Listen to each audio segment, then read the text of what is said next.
seem like we feel the same. We love what we hate. We lie, but we know we can't widen. How to dare to ask big and believe for what seems impossible. Hello friends, this is Yundel and today's share is about asking big and believing what seems impossible. This is just a share from my own life experiences and of course from my own reading in the scripture. Every day I read the scripture for me to be motivated, for me to be inspired, and to feel good with myself. And I am sharing it with you in hope it can help you too. Many times we are struggling of something. And why is that? Because we don't know where we can ask for help, where we can ask for a blessing.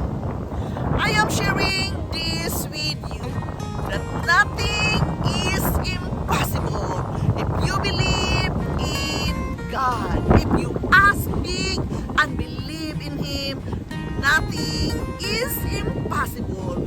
What you have been asking for, it will come to you. Many times I am sharing this with you and still I continue to share it with you because in my life situation that I have been living alone, many times I am in difficulty of something, but I dare to ask me, believing that there is an answer of what I am asking for. Again, I am only sharing with you my spiritual lifestyle. I need to live in a spiritual lifestyle day by day in order for me to feel good, in order for me to have hope that nothing is impossible when we believe and trust in God. Yes, nothing is impossible, so therefore you must not feel discouraged of your situation right now. Maybe it seems so hopeless, but believe me, if you can take it to the Lord in prayer and dare to ask big and believe that all things are going to work together for your own good, you can experience the blessing from God. Believing and asking big is very important. Yes, it is important because we must go back to our source. He is our source. He is the one who is working for us. He is the one who breathed His life onto us. He created us. Therefore, He has an obligation to give us what we need. But He wants us to communicate with Him. He wants us to come unto Him for a word of prayer every day. Believing and asking big, even it seems impossible, it is very important. Put your heart onto God, lean onto Him. He is there for you to lead you and guide you and provide you for the things you needed. So do not be discouraged. Don't be so focused on your problem, because in every problem there is always a solution, but we have to keep it to the Lord in prayer. This is the way I live my life. Therefore, I have the hope, I have the inspiration, and I can be motivated when I want something to fulfill because I trust in Him. In Him, I don't fail alone, and I am confident enough to share it with you because what I am doing, you can do it too. Tell Him everything what you need. Dare to ask Him and believe, even it seems so impossible. To ask big and dare to believe. Pray like David. Because David prayed like this. He understood the promise of God and dared to pray.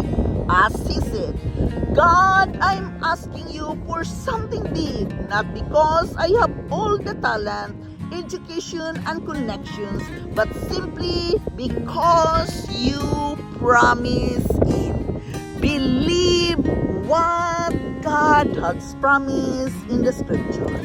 The dreams God has placed in your heart may seem impossible, but you have to say, God, you promised it. I'm bold enough to ask you for it. When you do that, don't be surprised if you have doubts. The doubt is there, but do not entertain the doubts. The enemy gets stirred up when you start asking God for big things. Doubts will bombard your mind when you start praying God-sized prayers and asking Him to take you places that you never even been before. To touch a family member who has been out of course, and suddenly it will be there to help you. That is the power of God when you take it to the Lord in prayer to give you the hidden dreams of your heart. Acknowledge that God-given dreams is from God. Do not entertain the negative thoughts will come. Just smile and reply, I am the child of the Most High God. I dare to pray a God-sized prayer, thanking God in advance that He created you to live an abundant life, not a small life. Thanking Him for the challenge to ask and believe, to see the greatness of His power and blessing. Ask Him for His power. Ask Him what you want. Be specific of your prayer. Dare to ask big and believe big for what seems impossible. As He says, come unto me and I will help you. You have to understand the promises written in the scripture. And it is also says in 1 Chronicles 17:25, you, my God, have rebelled to your servant that you will build a house for him. So your servant has found courage to pray to you. Have that courage to pray huge prayer, to pray a God-sized prayer. You must believe in Him. Dare to ask big, dare to believe big, asking huge prayer, believing that it will be you. Your faith and your belief really will help you to get what you want. Simple as that.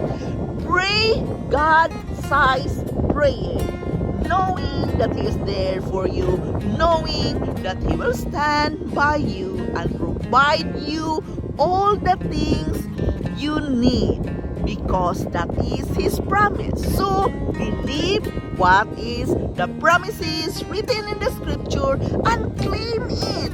God, you promise it, so I know you will give it to me.